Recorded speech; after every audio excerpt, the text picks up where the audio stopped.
Révolutionpermanente.fr, c'est juste pour vous dire deux mots parce que tout le monde ne connaît pas forcément, c'est un quotidien numérique d'extrême gauche qui vise à être un contre-poids à la propagande médiatique et qui, en particulier dans la mobilisation contre la loi travail, a constitué un contre-poids à toute la propagande médiatique qui voulait faire passer les manifestants pour des vilains casseurs, etc. Donc on peut défendre le point de vue des luttes, le point de vue des manifestants, etc. Donc pour revenir sur le mouvement, donc c'est un mouvement qui a été, il y a eu un peu deux phases en fait dans ce mouvement. Une première phase qui a démarré le 9 mars, c'était une date qui au départ était appelée par les cheminots pour lutter contre le décret socle, mais à laquelle se sont ralliées les organisations syndicales étudiantes. Il y avait en parallèle un appel qui avait été lancé sur les réseaux sociaux pour une manifestation et une pétition contre la loi travail qui, en l'espace de quelques jours, avait récolté des centaines de milliers de signatures. À partir de ces éléments, les militants ont tout fait pour construire la date de mobilisation du 9 mars dans les facs et les lycées, à tel point que les syndicats de travailleurs ont été poussés à appeler à la manifestation. Donc le 9 mars a été une grosse journée qui a surpris à la fois par le nombre, parce que c'était par exemple la plus grosse journée de mobilisation des cheminots depuis longtemps, mais aussi par son caractère d'emblée très politique qui dépassait largement la lutte contre la loi travail. Si on regarde par exemple tout le mouvement, tout ce qui a constitué un peu la campagne On fait au mieux que ça, c'était un mot d'ordre qui dépassait la lutte contre la loi travail, mais qui mettait en avant le fait qu'on n'accepte plus de la précarité, on n'accepte plus ces conditions de travail, on vaut mieux que ça, on n'en veut plus de cette société-là. Donc c'est un départ en mobilisation qui a surpris, parce qu'on venait d'une période où il y avait eu des attaques très dures contre le mouvement social, contre les travailleurs et la jeunesse, avec une avancée très autoritaire du gouvernement, justifiée par la lutte contre les terrorismes après les attentats, qui avait mis en place l'état d'urgence sur fond aussi de crise migratoire, où il y avait eu des manifestations de soutien aux migrants, où il y avait eu des centaines d'interpellations et de gardes à vue. Mais il y avait eu aussi le cas de la condamnation des travailleurs d'Air France et Goodyear, une attaque très très forte contre le monde du travail, contre l'ensemble des travailleurs, mais où il y avait eu peu de réponse finalement du mouvement social. Donc les étudiants entrent en lutte et vont se doter très rapidement de cadres d'auto-organisation, à la fois à l'échelle locale et nationale. À l'échelle locale, ce sont des AG qui permettent de décider de l'orientation du mouvement, où il y a parfois jusqu'à 800 étudiants qui se réunissent, que ce soit à Paris 1, Paris 8, Toulouse, Rennes, des grandes facs comme ça, où on voit des AG comme on n'en avait pas vu depuis des années, regroupant des centaines d'étudiants, mais également des comités de mobilisation qui regroupent les militants du mouvement, qui sont très très actifs au jour le jour pour construire la mobilisation, à la fois c'est quelque chose de très politique, où ils vont dans les amphis, où ils expliquent leur démarche pour entraîner d'autres étudiants, convaincre de se mobiliser contre cette loi travail, contre les attaques du gouvernement. Et à la fois à l'échelle nationale, on voit des cadres d'auto-organisation qui se mettent en place, qui sont la coordination nationale étudiante et la coordination nationale lycéenne. C'était quelque chose qui n'avait pas, la coordination nationale lycéenne par exemple, c'est quelque chose qui n'avait pas du tout existé dans les mouvements précédents et qui est très progressiste pour s'organiser, pour décider de l'orientation du mouvement et se doter d'une orientation qui soit alternative à celle proposée par les directions syndicales, qui permettent de dépasser ces organisations syndicales et les regrouper plus largement en fait. Et c'est ce qui va permettre que quand l'UNEF se retirera de la bagarre, par exemple, après le 31 mars, le mouvement va continuer. L'UNEF n'aura aucune emprise en fait, sur la détermination de la jeunesse. C'est aussi la coordination nationale étudiante et aussi qui se réunit toutes les semaines avec des délégués élus de semaine en semaine, qui sont des militants qui sont pas forcément, qui se découvrent en fait dans le mouvement, qui font souvent leur première expérience de lutte, vont voter une politique d'interpellation des directions syndicales. Et c'est comme ça que, par exemple, le 28 avril à République, il y aura la porte-parole de la coordination nationale étudiante qui va interpeller directement Martinez en lui disant à la fois pourquoi vous n'appelez pas à la grève reconductible et pourquoi vous ne prenez pas position par rapport à la répression qui s'abat sur les étudiants. Et j'y reviendrai plus tard. Donc la coordination nationale étudiante et la coordination nationale lycéenne appellent toutes les semaines à des manifestations. C'est comme ça que le 17 et le 24 mars, la jeunesse est massivement mobilisée. Par contre, l'intersyndicale des travailleurs n'a pas appelé à manifester ces jours-là. Au contraire, l'intersyndicale pratique ce qu'on appelle, nous, la stratégie du saute-mouton, c'est dire qu'ils passent d'une mobilisation le 9 mars à une mobilisation, une prochaine manifestation nationale qui est celle du 31 mars. Et c'est aussi une stratégie pour éviter que le mouvement ouvrier rentre en mouvement en même temps que le mouvement étudiant, ce qui donnerait quelque chose de très explosif. Il y a un exemple emblématique, c'est celui de la CGT des cheminots qui dit il ne faut pas tout mélanger, on ne peut pas à la fois se mobiliser contre les décrets socles et se mobiliser contre la loi travail, ce sont deux combats différents, alors qu'en fait, ça aurait été très important que les cheminots se mettent en grève depuis le début, comme ils l'avaient exprimé, leur volonté de se mettre en grève dès le 9 mars, ça aurait permis de massifier le mouvement, mais aussi d'entraîner d'autres secteurs dans la bagarre et de le rendre beaucoup plus important. Au Havre, par exemple, ça s'est passé complètement différemment en fait. L'Interpro a voté de se mobiliser sur les dates appelées par la coordination nationale étudiante. Et c'est comme ça que, et le 17 mars et le 24 mars, il y a eu des milliers de travailleurs, les dockers, etc., qui sont descendus dans la rue au Havre, ce qui n'a pas été le cas à Paris ou dans d'autres villes. Donc c'est aussi dans ces cadres d'auto-organisation qu'il est voté le fait de rechercher le plus possible la jonction entre les étudiants et les travailleurs. Les étudiants sont bien conscients qu'en fait ça va être déterminant pour gagner contre le gouvernement, pour massifier le mouvement, etc. Donc il y a notamment des actions envers les cheminots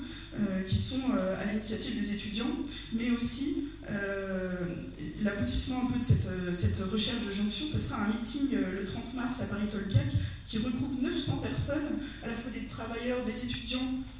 des lycéens, un meeting de convergence des luttes où il y a une ambiance pas possible, où on entend des slogans chantés à l'intérieur de la fac qui appellent clairement en fait, à la grève générale, où il y a une vraie détermination, quelque chose qu'on n'avait pas vu depuis des années et qui est très très fort. Et c'est dans ce contexte-là que le 31 mars,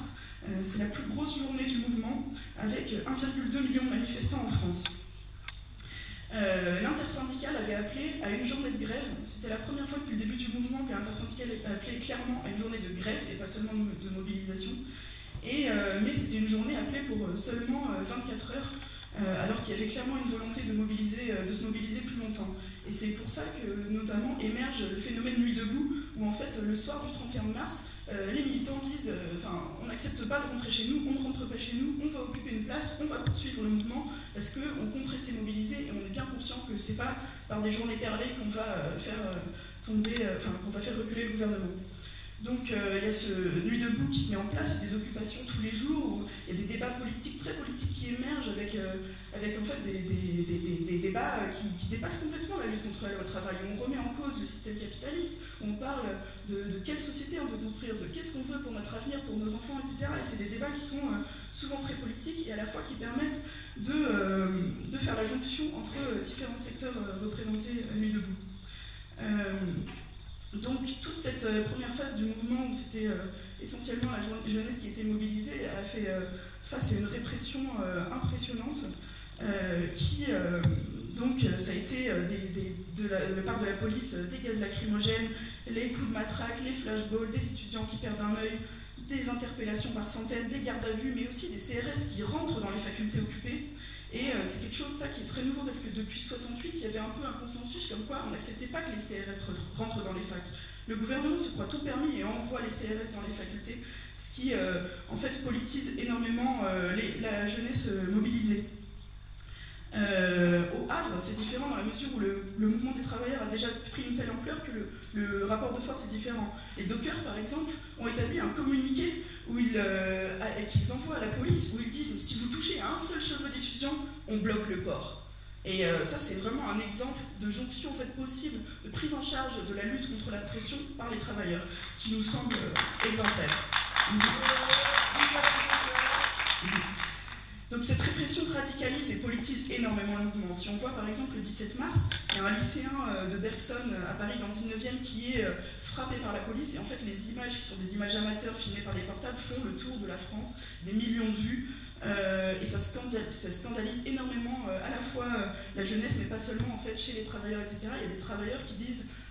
j'étais pas mobilisé mais là j'ai vu le lycéen se faire frapper devant son lycée donc c'est décidé le 31 mars je me mets en grève. Ça, c'était quelque chose qui a énormément politisé et radicalisé. C'est comme ça qu'on a vu aussi émerger dans les manifestations les slogans « Ni cher à patron, ni cher à matraque », qui est un slogan très fort parce qu'il faisait le lien entre à la fois on n'accepte pas la répression et à la fois on n'accepte pas l'exploitation capitaliste, on n'accepte plus la précarité ce monde qu'on nous propose. Et puis le slogan qu'on a tous chanté l'autre jour après le concert, tout le monde déteste la police, qui marque un changement énorme dans même si c'est pas forcément, enfin, même si c'est encore l'expérience d'une petite partie de la population, mais qui quand même marque quelque chose de très différent par rapport à l'après-Charlie, où les manifestants applaudissaient les CRS. Et puis il y a aussi des réflexes qui se mettent en place qui sont très nouveaux pour s'organiser face à cette répression d'État. C'est par exemple autour de Nuit debout la mise en place de Legal Team, où il y a des avocats en fait, qui prennent en charge la défense des manifestants et un recensement qui se fait collectivement pour recenser toutes les personnes interpellées, un numéro de téléphone qui est mis à disposition dans les cas d'interpellation. C'est quelque chose qui est très nouveau en fait, qu'on n'avait pas vu depuis. Moi personnellement, j'avais jamais vu ça de toute mon expérience militante, etc. Il y a aussi les medic teams, en fait, des militants, des manifestants qui militaient peut-être pour la première fois pour beaucoup, se disent on va prendre en charge les blessés dans les cortèges de tête, on ne va pas se laisser abattre. Et puis c'est aussi en fait tous les attirails qu'on a vus en fait des manifestants qui de jour en jour venaient chaque fois plus équipés en fait avec les lunettes de plongée, enfin c'était les lunettes de piscine, etc. Decathlon était dévalisé, tout le monde avait ces mêmes lunettes pour échapper au gaz lacrymogène. Les stocks de sérum physiologique qui descendaient dans les pharmacies, etc. C'est une répression qui n'a épargné personne. On a vu par exemple une photo d'une dame de 82 ans avec ses stickers de la CGT, etc., qui avait une photo avec un masque de ski, etc., qui disait « Ils m'ont eu la dernière fois, cette 2 fois, ils ne m'auront pas ».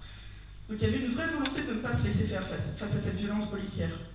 Et on a vu aussi des réflexes très forts, par exemple, d'organiser des manifestations sauvages quand il y avait des manifestants qui étaient interpellés, qui étaient dans les commissariats, même de nuit, où en fait, en plein Paris, on a vu des milliers de personnes partir de la place de République, aller manifester devant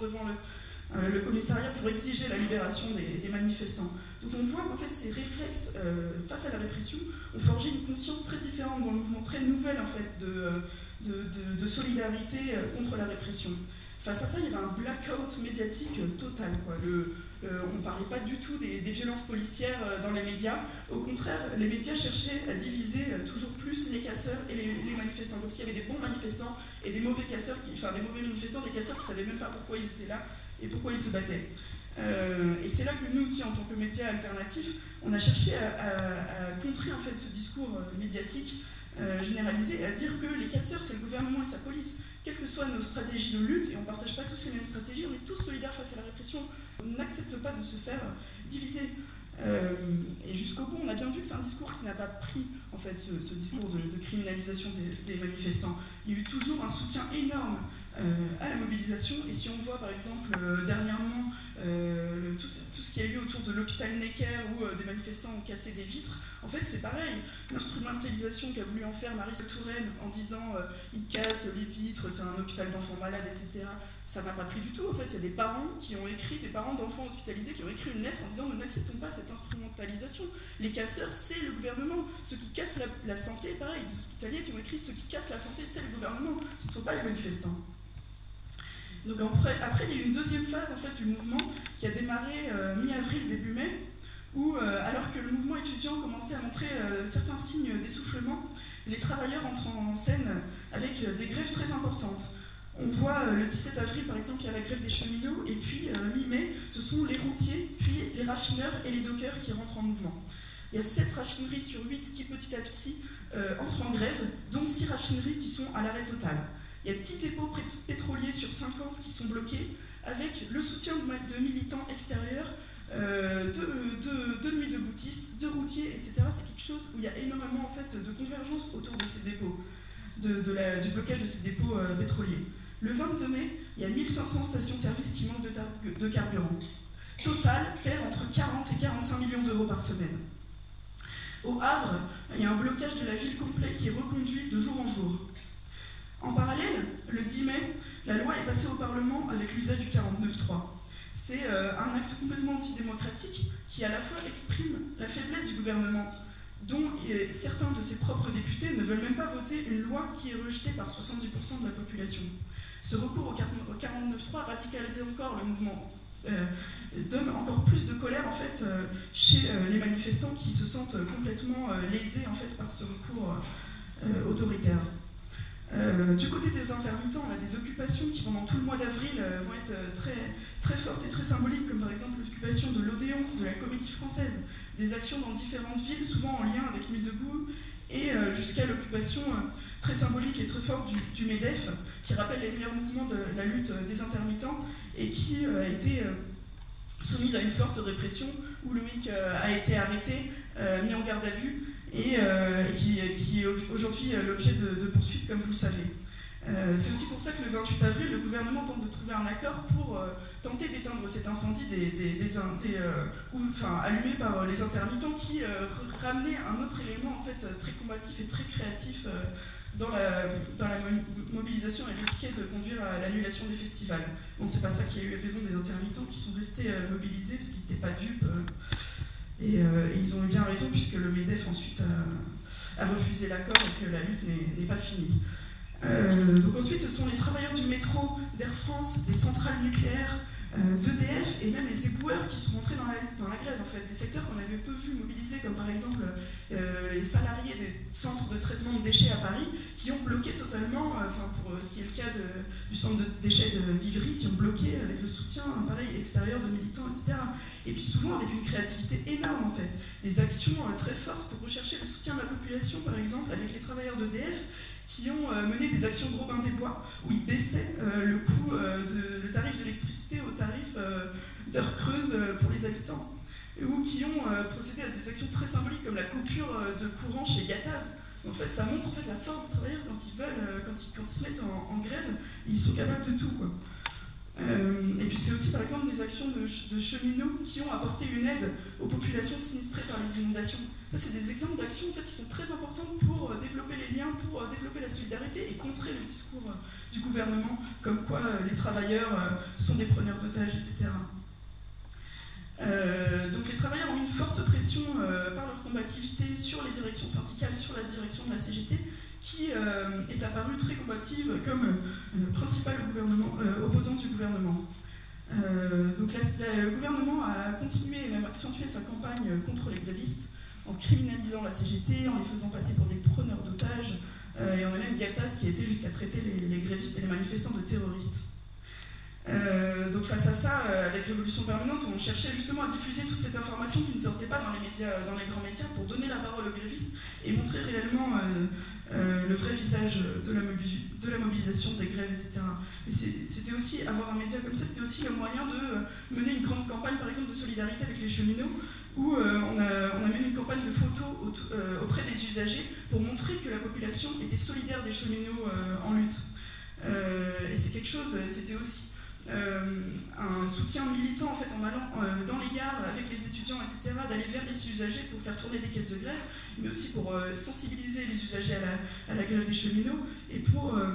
contrer toutes ces attaques médiatiques, etc., et construire une vraie solidarité. Ça a constitué un soutien moral très important, à la fois financier et moral, que les travailleurs ont beaucoup revendiqué, et ça montre le rôle que peuvent apporter les étudiants, même en période où dans les facs il n'y a plus beaucoup de mobilisation, comme soutien aux travailleurs en grève. Donc malgré les efforts du gouvernement et du patronat, le mouvement est resté très soutenu. Malgré les pénuries d'essence, malgré l'euro, on voyait dans les sondages que le mouvement était toujours très soutenu jusqu'au bout. Et ça s'est illustré par exemple par la caisse de grève nationale initiée par Infocom CGT, qui a récolté plus de 350 000 €. C'est quelque chose de très nouveau qu'on n'avait jamais vu non plus dans les mouvements précédents, qui montre un véritable apprentissage en fait, dans cette lutte. Et au moment où Valls était au plus bas dans les sondages, il voulait faire croire en même temps qu'il maîtrisait la situation, qu'il n'y aurait pas de pénurie d'essence, que les grèves ne servaient à rien, parce que de toute façon le gouvernement avait ses réserves de pétrole, qu'il n'y avait pas de souci. Mais alors pourquoi il a envoyé sa police contre les travailleurs pour débloquer les blocages, les dépôts pétroliers dans une violence pas possible? On voyait des travailleurs, en fait, même dans les manifestations, qui étaient blessés avec leur gilet CGT, qui saignaient de la tête. Enfin, c'était des dépôts de carburant débloqués avec des gaz lacrymaux, avec des matraquages, etc. Enfin, le gouvernement s'assoyait complètement sur le droit de grève, quoi. C'était aussi une répression syndicale pas possible, avec par exemple le saccage du local de la CNT à Lille, quelque chose de très symbolique en fait, la police qui rentre dans un local syndical et qui met tous en dessous. C'était aussi les militants, les manifestants interdits de manifestation qui recevaient des convocations à domicile leur interdisant d'aller manifester.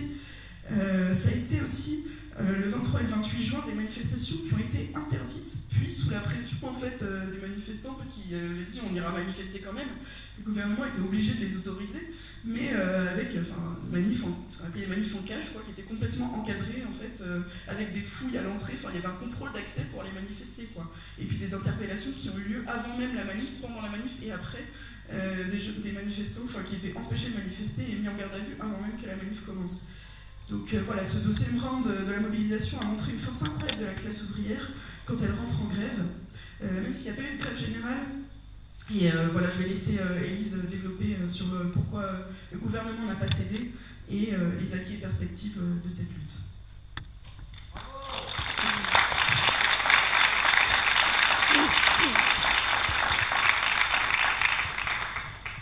Donc bonjour.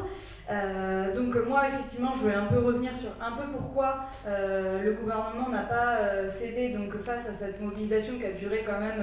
4 mois et aussi sur un peu les acquis du mouvement et puis revenir un peu sur les perspectives qui s'ouvrent à la rentrée. Donc la première chose à mon avis qui est importante à dire, c'est que pour la bourgeoisie française, en fait, c'est une nécessité structurelle de faire passer en fait, cette réforme, puisque elle s'inscrit dans une première étape d'une série d'attaques d'une plus grande ampleur contre notre camp social.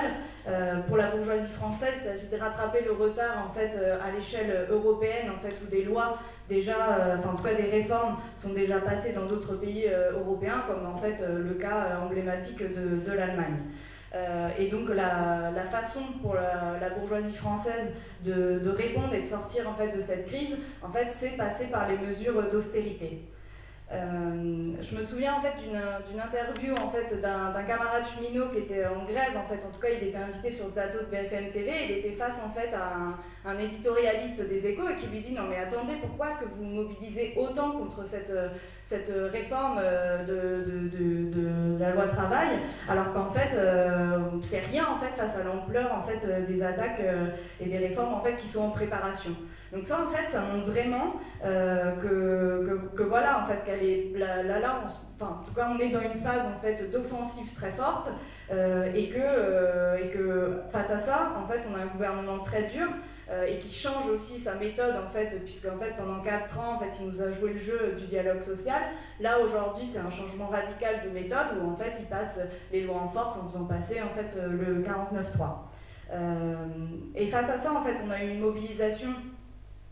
d'une large avant-garde de secteurs clés comme en fait les raffineurs, les cheminots, les dockers,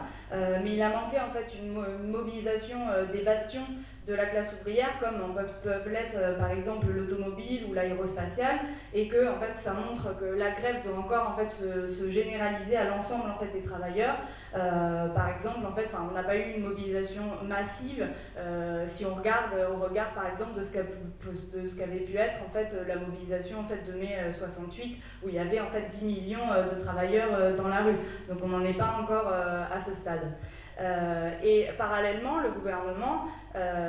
il a aussi rapidement en fait, filé des miettes à certains secteurs pour éviter en fait, toute jonction. Je vais donner juste un exemple, c'est celui en fait, de la fonction publique, où en fait, le point d'indice était gelé depuis 2010,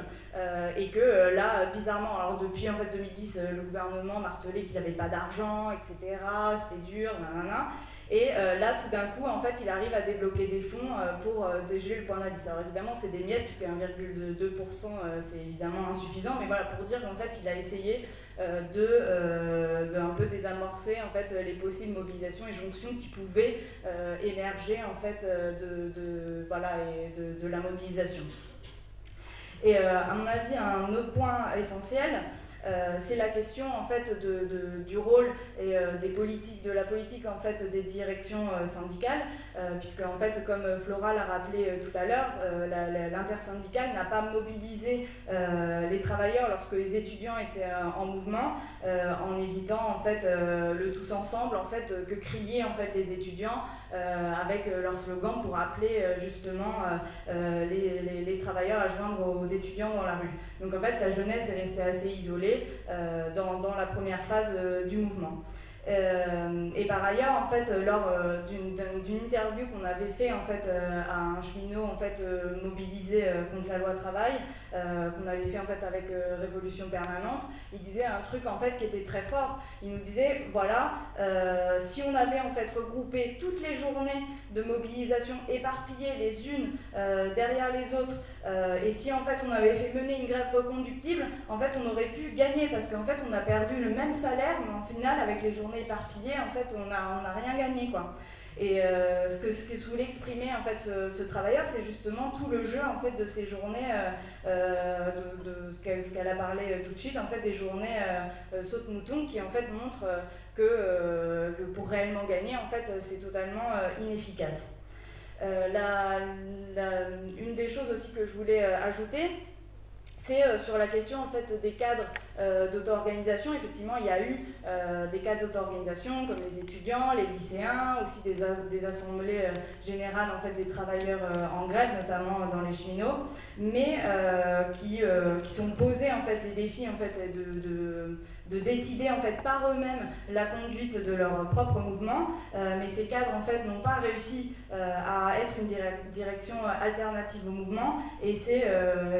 donc du coup ça a été un point à mon avis même si ça a été effectivement quelque chose en fait de très fort, le fait en fait de ne pas avoir réussi à se poser jusqu'au bout cette alternative a été un point de faiblesse. Mais sinon, en tout cas, le mouvement en fait a quand même un certain nombre d'acquis qui sont très, très importants. À mon avis, sur les acquis du mouvement, il y a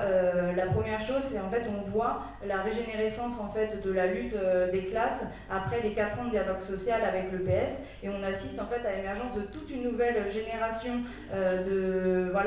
du mouvement en fait en rupture avec toutes les illusions en fait qu'on aurait pu en fait avoir avec le PS, et tous ces secteurs mobilisés qui reprennent confiance en fait en leur propre force et confiance en fait sur la possibilité de gagner, voilà, c'est possible en fait de gagner. Et là en fait c'est la fin en fait de l'ère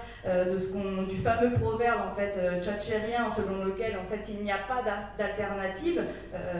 fameux proverbe en fait, des années 80, et ça prend fin avec le mouvement contre la loi travail qui a été amplifié en fait avec Nuit debout, où justement en fait sans développer, puisque Flora en fait a déjà parlé pas mal, mais pour montrer juste que ça a été vraiment un mouvement très revendicatif contre la loi travail et son monde, un mouvement en fait qui a inquiété en fait la classe dominante, parce que par exemple en prenant en édito en fait de l'opinion qui éditait en fait Nuit debout, un cauchemar pour tous. Donc voilà, c'était toute une série de revendications qui ont émergé en fait de ce mouvement, et c'est pour ça en fait que les médias relayant les idées en fait de la classe dominante en appelaient à en finir avec Nuit debout, qui était en fait pour eux le spectre naissant en fait d'un anticapitalisme qui l'inquiétait beaucoup. Et face à ça, en fait, il y a eu aussi non seulement la radicalité dans les revendications, mais aussi en fait dans les méthodes d'action, les méthodes de lutte, avec des blocages, etc. Bon, et la chose suivante à mon avis des acquis, c'est sur la question de la répression. Donc il y a une politisation énorme autour en fait des questions démocratiques, notamment en fait sur l'utilisation du 49.3 par le gouvernement, mais aussi en fait face en fait à la répression tout au long du mouvement. On a fait en fait l'expérience de ce que c'était en fait le rôle de la police, qui est un agent en fait de cet État, un État en fait qui sert les intérêts des capitalistes et qui montre en fait la vraie nature de cet État en fait. Et c'était une expérience très forte qu'ont pu mener en fait l'ensemble en fait des personnes mobilisées au cours de ce mouvement. Et enfin, en fait, j'essaie en fait d'aller un petit peu rapidement, mais sur la question en fait des perspectives. On a une rentrée qui est potentiellement explosive, puisqu'en fait la mobilisation n'est, contrairement en fait à ce que nous martèle en fait l'ensemble des médias, en fait la mobilisation elle n'est pas finie. On a assisté en fait à une première bataille, mais c'est pas la fin de la guerre quoi. Et l'intersyndicale appelle à une nouvelle journée de mobilisation le 15 septembre. Il faut savoir que le fait d'appeler à une nouvelle journée de mobilisation après en fait avoir eu un mouvement et après l'été, etc., c'est quelque chose d'inédit en fait. Et du coup, ça montre en fait qu'il y a quand même une forte pression à la lutte et en fait la véritable volonté en fait d'en découdre face en fait à cette réforme. Mais la deuxième chose, c'est à la fois, en fait, donc, du coup, continuer en fait cette bataille contre la loi travail, mais aussi en fait prendre en charge, mener une campagne en fait contre la répression syndicale et de tous en fait les acteurs du mouvement, à la fois face en fait aux procès qui ont lieu et qui vont avoir lieu, donc sur la question en fait d'Air France, la question des Goodyear, la question en fait de Loïc, et contre aussi en fait tous les lycéens, les étudiants, tous les travailleurs qui ont été condamnés de la prison. Il faut en fait exiger en fait l'arrêt des poursuites et l'arrêt en fait des condamnations de tous ces secteurs en fait qui ont été condamnés. Mais aussi, je pense que vous en avez également entendu parler, mais là en ce moment en fait il y a une mobilisation en fait qui est un peu en cours, c'est sur la question en fait d'Adama, qui a été donc en fait Traoré, qui a été donc tué en fait par la police en mois de juillet, et qui donc en fait là il y a une mobilisation en cours pour dénoncer en fait tous les crimes policiers et exiger la justice, non seulement en fait à l'échelle nationale, mais même y compris à l'échelle internationale. Et à mon avis, une des questions essentielles sur la question de la répression, c'est aussi voir comment est-ce qu'on peut opérer la jonction avec justement tous ces secteurs en fait de la banlieue qui ont été en fait très peu mobilisés, voire même pas du tout, pendant la mobilisation. Et c'est une façon en fait d'opérer une jonction avec tous ces secteurs. Et évidemment, la question en fait, de continuer avec les revendications démocratiques, comme en fait, sur le 49.3, contre l'état d'urgence et contre en fait, se mobiliser pour le droit en fait, de manifester, qui a été largement en fait, remis en cause pendant, sous la période d'état d'urgence qu'on vit encore actuellement. On va sûrement fêter les 1 an d'ici le mois de novembre. Bon, et du coup, voir aussi comment, si la mobilisation qui reprend, comment en fait les travailleurs en fait peuvent se saisir et entraîner en fait derrière eux tous les précaires, les chômeurs, les quartiers populaires, en s'adressant en fait à l'ensemble de ces secteurs et se doter en fait de revendications en fait en positif, comme par exemple la revendication du partage du temps de travail entre toutes et tous, et à commencer en fait par la baisse du temps de travail pour tenter, comme première étape en tout cas comme solution en fait au chômage. Mais pour gagner la solution, en tout cas, ça ne va pas se trouver en fait par résoudre en fait toute cette question en fait par des mesures parlementaires, mais pour gagner en fait seule la grève générale et la mise en place en fait des cadres d'auto-organisation interprofessionnelle large, pouvant en fait déborder les directions syndicales traditionnelles, et peut donner en fait les moyens de mettre en danger le pouvoir et d'ouvrir en fait la perspective en fait d'une victoire contre la loi et son monde, et pour abattre en fait le système dans son ensemble. Voilà, je vais m'arrêter là.